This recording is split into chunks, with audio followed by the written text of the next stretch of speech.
Tem gente que acredita que riqueza é o carro que aparece na garagem, mas talvez a maior prova de pobreza moderna seja justamente precisar parecer rico o tempo inteiro. Porque existe uma cena acontecendo agora, enquanto você escuta esse vídeo, em milhares de cidades do Brasil. Um cara acordando às 6 da manhã, entrando num carro de R$ 180 mil, completamente desesperado por dentro.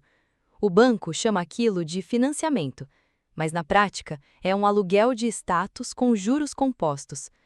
E o mais assustador é que milhões de pessoas aceitaram isso como se fosse normal. Normal trabalhar 5 anos para pagar um carro que em 3 já parece velho.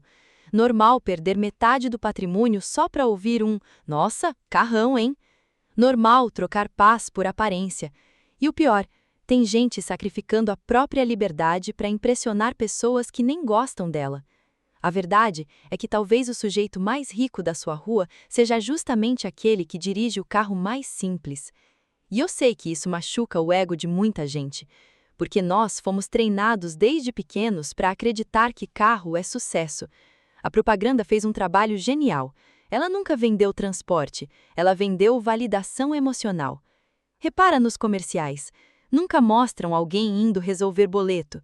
Não, é sempre um cara bonito dirigindo numa estrada vazia ao pôr do sol, com música épica tocando ao fundo, como se comprar um SUV financiado fosse desbloquear o sentido da vida. A mensagem é clara: você merece. Mude de nível. Chegou a sua vez. E assim, nasce uma das maiores armadilhas financeiras da classe média. O cidadão não compra um carro porque precisa. Ele compra porque quer que o mundo enxergue uma versão melhor dele mesmo. O problema? O mundo não liga tanto assim. As pessoas olham seu carro por 3 segundos no semáforo e depois voltam a pensar nos próprios problemas. Só que você continua pagando a parcela por 60 meses. Esse é o golpe psicológico mais elegante da sociedade moderna.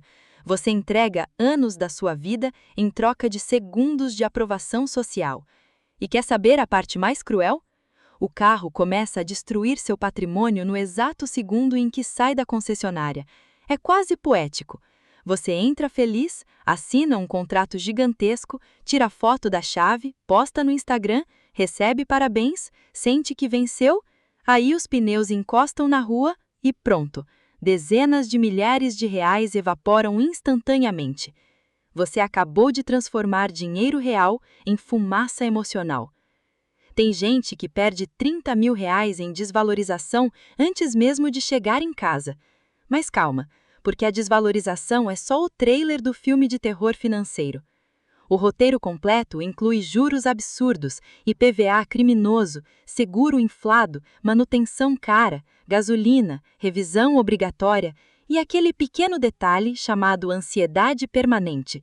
Porque quando você financia um carro acima da sua realidade, você não compra só um veículo, você compra medo. Medo de perder o emprego, medo da economia piorar, medo do cartão virar, medo do banco ligar, medo do dinheiro acabar.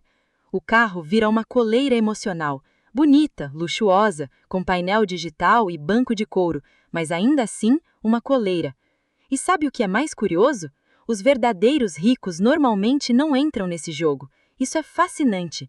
Thomas Stanley passou décadas estudando milionários americanos no livro O Milionário Mora ao Lado, e ele encontrou um padrão que destrói completamente a fantasia vendida pelas concessionárias.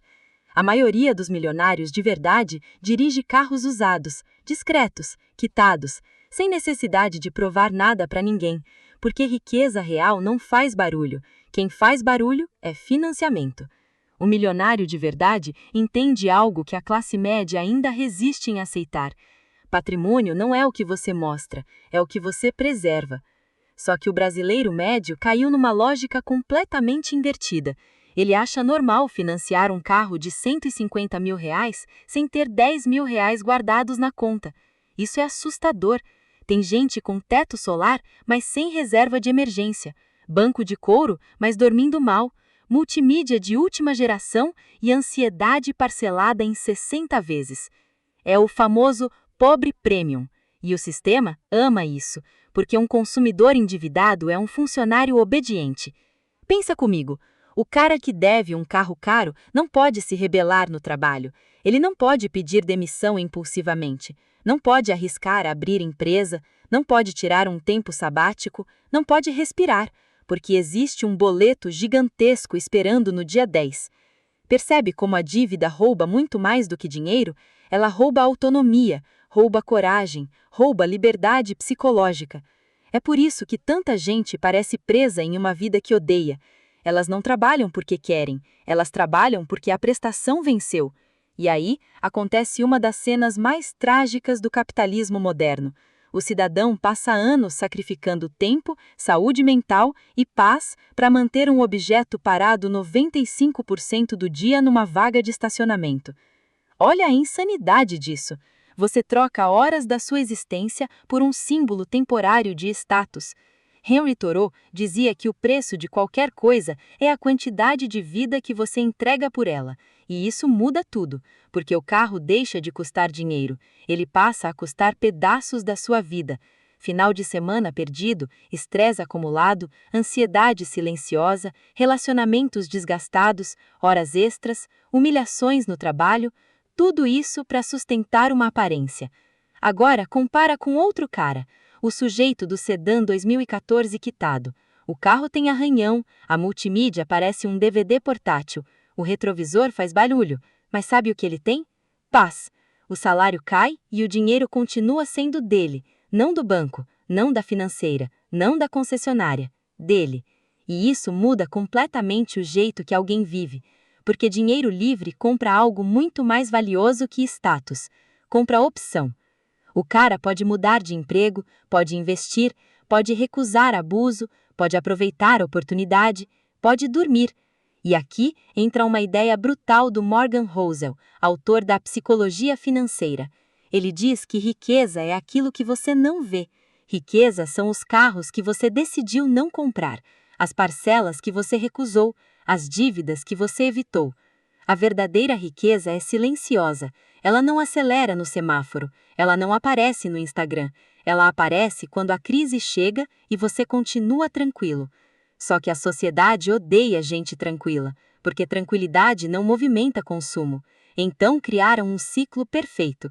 Você compra um carro, paga 5 anos, finalmente quita e quando deveria começar a enriquecer, o marketing entra em ação de novo. Novo modelo, nova frente, nova central multimídia, novo farol em LED e pronto. Seu carro perfeitamente funcional vira uma carroça na sua cabeça. A indústria conseguiu convencer adultos que trocar de carro virou necessidade emocional. É brilhante e devastador, porque a cada troca você reinicia a destruição do próprio patrimônio. É como correr numa esteira financeira. Você se cansa exaustivamente, mas continua no mesmo lugar. Ou pior, às vezes o cara tem um carro de R$ 200 mil e patrimônio líquido negativo. Isso é piada, mas é realidade. E enquanto isso, o sujeito invisível, que ninguém admira no trânsito, está acumulando ativos em silêncio, investindo, comprando tempo, construindo liberdade. Enquanto um compra a aparência, o outro compra a independência. E 10 anos depois, a diferença entre eles fica brutal. Um continua preso ao próximo boleto.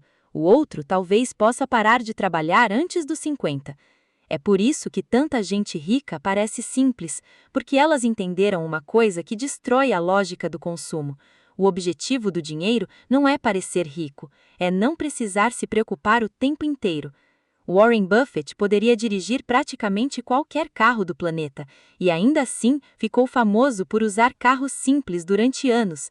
Sam Walton, fundador da Walmart, dirigia uma caminhoneta velha, porque quem realmente tem patrimônio não sente necessidade desesperada de performar sucesso. Quem precisa performar, normalmente é quem ainda não chegou lá. E talvez essa seja a conversa mais importante desse vídeo. Você não precisa parecer milionário para construir riqueza. Aliás, na maioria das vezes, parecer milionário cedo demais é exatamente o que impede alguém de se tornar milionário de verdade. Porque riqueza não nasce da ostentação, ela nasce da diferença entre quanto você ganha e quanto consegue preservar. Só que isso exige uma coisa rara hoje em dia: controle emocional. porque dirigir um carro simples enquanto todo mundo tenta competir status exige maturidade, exige ego resolvido, exige entender que a aprovação social não paga boleto. E, sinceramente, existe uma liberdade absurda em não precisar impressionar ninguém. Você começa a perceber que muito da ostentação moderna é só insegurança fantasiada de sucesso. O carro vira armadura emocional, uma tentativa silenciosa de compensar vazio interno. Só que vazio nenhum é preenchido com financiamento, porque a sensação dura pouco, a parcela dura anos. E no fim, talvez a pergunta mais importante não seja qual carro você dirige.